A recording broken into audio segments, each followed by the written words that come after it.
E agora, o mundo em que vivemos. Uma análise dos acontecimentos atuais à luz da Bíblia. Com o pastor Érico Rodolfo Bussinger.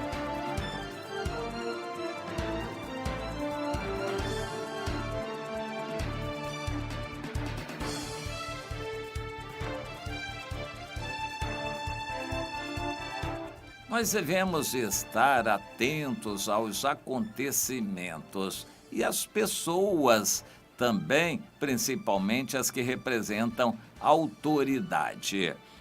Os Estados Unidos tiveram um presidente chamado Barack Obama. Ele foi alvo de muita discussão e ele totalmente diferente de tudo. Se fez passar por cristão, mas todos sabiam que era de uma família muçulmana e acabou defendendo o islamismo, a igualdade com o cristianismo nos Estados Unidos, embora os Estados Unidos tenham na sua Constituição que devem ser um país cristão. Mas ele trabalhou em outra direção e isso ficou claro. Para começar, ele se disse cristão, se convertendo numa igreja esquisitíssima. Apesar de ser uma igreja muito esquisita ainda, botou ele para fora, ele saiu, também saiu. Ele não quis, não assumiu mais ser cristão, só no início para se candidatar. Ele era diferente, porque foi o primeiro presidente negro dos Estados Unidos e vendeu uma imagem de humildade, o que despertou a simpatia de muita gente no mundo todo. Ele era um homossexual assumido em Chicago e a vida dele era muito conhecida.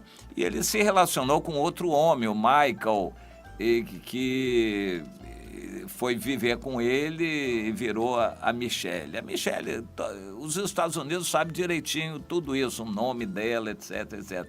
Ela é homem e não fez a cirurgia de retirada dos órgãos, ela continua sendo homem, só que se vestiu de mulher. E uma série de situações diferentes. O Obama se caracterizou por se levantar contra tudo que é conservador nos Estados Unidos. A mensagem dele foi mudança, o change. Vamos mudar, temos que mudar. O país é conservador, é cristão, voltado para a família, vamos mudar tudo. O país não é mais da família, o país é de todo mundo, todo cidadão tem direito, o homossexualismo tem que ser livre, e ele liberou e estimulou e financiou com dinheiro público o homossexualismo nos Estados Unidos, o aborto, enfim, todas essas bandeiras liberalizantes que nós conhecemos muito bem. Terminou o seu mandato, sempre de olho nas redes sociais e nos levantamentos de opinião pública. Tudo que ele fazia era precedido de uma imensa pesquisa da opinião pública para ele ser sempre simpático e estar agradando. Quando saiu, não conseguiu emplacar a sucessora. Pelas leis norte-americanas, ele não pode mais ser presidente dos Estados Unidos. A esposa até pode, mas isso ainda é possível de acontecer. No entanto, o Obama passou a fazer uma campanha de homem público do mundo. Ele não pode mais ser presidente dos Estados Unidos, mas ele pode ser presidente do mundo. E é o que ele quer fazer e está fazendo. Alugou uma super casa, mantém uma equipe colossal de pessoas trabalhando para ele, tem uma intensa atividade de escrever coisas, de dar palestras e de aparecer em eventos. Ele tem uma programação muito intensa no mundo todo para dar palestras, participar de eventos, vender a sua imagem. A ideia dele é muito simples e muito palatável para o mundo todo. Nós não devemos ficar valorizando os países individualmente. Nós temos que trabalhar para o bem de toda a humanidade. Nós temos que resolver os problemas da humanidade, os problemas da fome, os problemas de refugiados. Nós temos que pensar como o mundo todo Esta é a doutrina que ele está vendendo por toda parte. Veio ao Brasil se apresentar em 2 eventos, um em São Paulo, outro no Rio de Janeiro, reuniu a fina flor da elite brasileira, pessoas que pagaram uma fortuna para estarem presentes ali, vendo e ouvindo o que ele tem a dizer, e ele repete sempre as mesmas coisas com muita sabedoria. Ele é muito preparado, ele é pós-graduado em Harvard, se não me engano, uma grande universidade dos Estados Unidos, e ele, medindo as palavras, ele mede totalmente cada coisa que ele fala, cada sorriso que dá, tudo é muito ensaiado para vender simpatia. E ele está rodando pelo mundo todo fazendo campanha de um homem público que quer ajudar a resolver os problemas do mundo todo. E ele está sendo aceito por onde ele passa. No Brasil, ele deixou uma excelente imagem junto à elite do empresariado, os banqueiros, os grandes políticos do Brasil. Ele deixou uma boa imagem. Em todos os países por onde ele tem passado, tem sido assim. Agora, nessa semana, ele foi ao Quênia. Na verdade, o pai dele é queniano, um país no centro da África, junto ao Lago Vitória, uma região relativamente alta, um país pequeno, mas que tem um certo significado cultural no mundo. Ali o pai dele nasceu, é muçulmano, morreu, foi enterrado ali, e ele diz que tem familiares longínquos, mas tem familiares lá no Quênia. E aí, dessa vez, ele foi lá como ex-presidente. Quando ele foi em 2015, ainda era presidente, uma comitiva colossal, ele não pôde ir à sua cidade natal, porque o avião dele era muito grande, o vilarejo em Quimussu, à margem do Lago Vitória. O avião dele era muito grande, não dava para pousar lá como presidente da República, e os conselheiros, os assessores não deixaram que ele fosse. Então ele visitou o Quênia, mas não a cidade natal. Mas agora, como ex-presidente, ele foi lá e se lembrou de muita coisa e agradou muita gente, deu dinheiro lá para fazer um projeto para jovens, projeto cultural. Um país muito pobre sempre aceita isto, um projeto cultural, uma organização para financiar estudos dos jovens. E ele, então, com o dinheiro que ele tem, e é muito, não é pouco, ele tem financiado isto lá. E então foi para inaugurar e posou com a suposta família, e ele mesmo brincou, disse: olha, aqui todo mundo é primo. Aqui todo mundo é primo, sempre brincalhão e simpático, agradando, medindo as palavras, transmitiu para o mundo todo aquela imagem de um homem simples, entre o povo pobre do Quênia, alguém que foi presidente da maior nação do mundo, é um homem humilde, simples, que se toca pelos familiares pobres. Ele foi lá ajudar a sua família pobre e posou para fotografia. Bom, ele está em campanha para ser anticristo, um grande no mundo.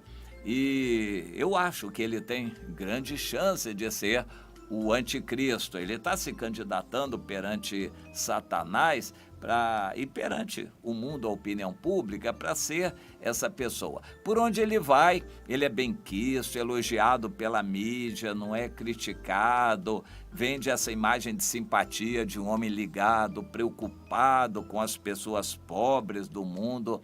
Ele está angariando todas as condições para vir a ser o anticristo. A Bíblia diz que o anticristo não vai ter apego ao amor de mulheres. Está muito bem para um homossexual. Ele nunca assumiu, mas ele sempre deu a entender aos todos os grupos de gays que ele é totalmente um deles. Então, todos os gays sabem disto. E ele continua pelo mundo fazendo a sua campanha.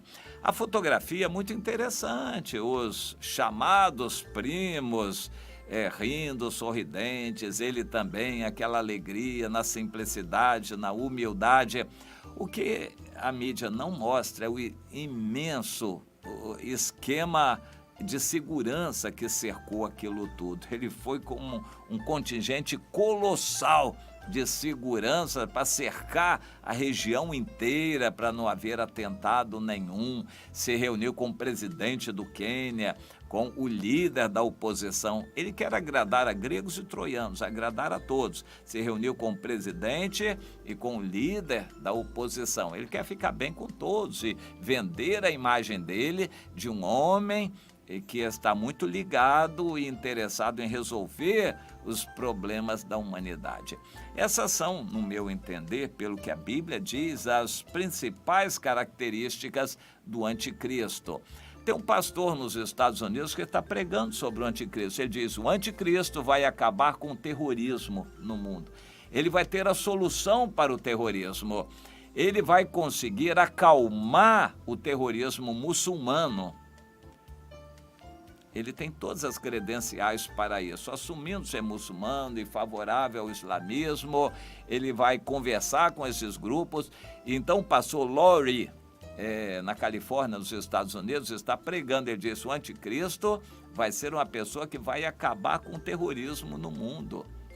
E, em princípio, ele vai começar a acabar com a fome no mundo também. E ele vai conseguir o grande trunfo dele, que vai ser acalmar a guerra entre Israel e os países árabes e muçulmanos. Ele vai permitir a construção do terceiro templo, vai arranjar um jeitinho ali ao lado da mesquita muçulmana de os judeus construir o terceiro templo. O grande anseio dos judeus, e hoje cada vez mais judeus se tornam religiosos, ultra-ortodoxos, aqueles que se vestem de preto e não trabalham mais, são só religiosos. Eles já são centenas de milhares, não sei se atinge a casa de 1 milhão, em Israel. Eles estão crescendo muito e pressionando no sentido de o governo fazer um terceiro templo. Quando o anticristo assumir, vai fazer o acordo de paz e, entre outras coisas, ele vai permitir aos judeus construírem o seu terceiro templo. Os judeus estão querendo isto. Eles já têm todo o equipamento, mobiliário, altar disso, altar daquilo, véu, candelabro, isso, já estão desenvolvendo a novilha vermelha e por aí fora. Os judeus já têm tudo preparado. Eles dizem que sabem onde está escondida a Arca da Aliança, falta só a construção do terceiro templo. E o anticristo que der essa permissão vai conseguir desarmar os israelitas, isto já na grande tribulação. Barack Obama tem todas as credenciais para fazer isso num curto espaço de tempo. Ou seja, pelo que ele já é conhecido no mundo, pela campanha que ele está fazendo, ele já tem todas essas condições para, num futuro muito próximo, implantar essas ideias que ele já está pregando pelo mundo todo. Então, aos meus olhos, ele é um forte candidato e a aparição do anticristo está muito próxima, o arrebatamento da igreja muito mais próximo ainda. Então nós vamos ficar de olho nessas coisas, observando os acontecimentos, orando pelo povo de Deus para se preparar, orando pelas autoridades constituídas. Isto é o que Deus quer de nós. Então vamos observar os acontecimentos e estarmos nos preparando e orando também. Agora faça você a sua parte, meu irmão, minha irmã.